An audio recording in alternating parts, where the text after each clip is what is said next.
Hello everyone, welcome back to my Journalism of the Heart news channel. The story for today is when Russian Doll premiered at the start of 2019, it instantly became one of the best shows of that year. In the 11 months that followed, few could overtake it for originality, ambition or spark. The story about a prickly New Yorker stuck in a time loop was a perfectly contained miniseries that was riotously funny and profoundly thoughtful. It elicited laughs for its inventive death scenes. Each loop ended with Nadia's demise, while also knocking you over with its insights on life.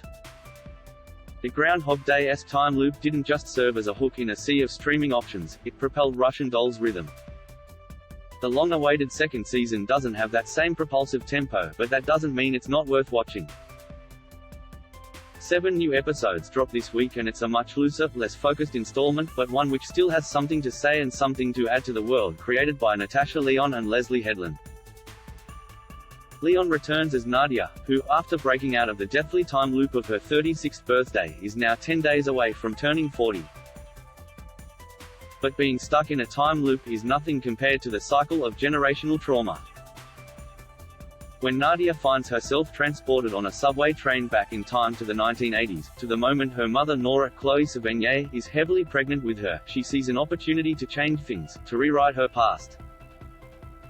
Her scheme involves her family's missing Krugerrand's fortune. Nadia thinks that if she can restore what was lost, then her life, and those of her mother and grandmother Vera, Elizabeth Ashley, Annie Murphy, would have turned out for the better. The fortune is essentially a MacGuffin to work through a different time loop of sorts because while it involves time travel, the loop is more about emotional scarring. A final episode of the season is called Matryoshka, a type of Russian nesting dolls, and it's a powerful symbol of how we carry the lives of our forebears, burdened and elevated by their experiences. We inherit their trauma, but we also inherit their resilience, and it all sits within us like a Matryoshka doll. Meanwhile, Alan, Charlie Barnett, Nadia's companion in the time loop, has a journey of his own to go on, and it's the least satisfying part of the season because the charismatic Barnett gets too little screen time. It's as if the writers didn't quite know what to do with the character, or even how his arc ties into Nadia's this time. Russian Doll worked so well as a miniseries, it really is one of those shows that didn't need a second season. Of course, needs is a loaded word because while the series could have easily functioned as a one and done, a second season doesn't detract from it. Ironically, given Russian Doll's credo that what came before is intrinsically linked to the now, the two seasons work perfectly fine as they are. Season 1 doesn't need the second to build on it and Season 2 barely needs the first as its antecedent.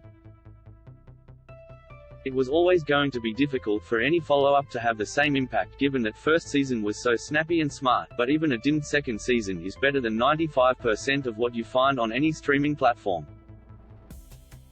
That is all for today news. Please make sure to leave your comment and subscribe the channel below for more news update.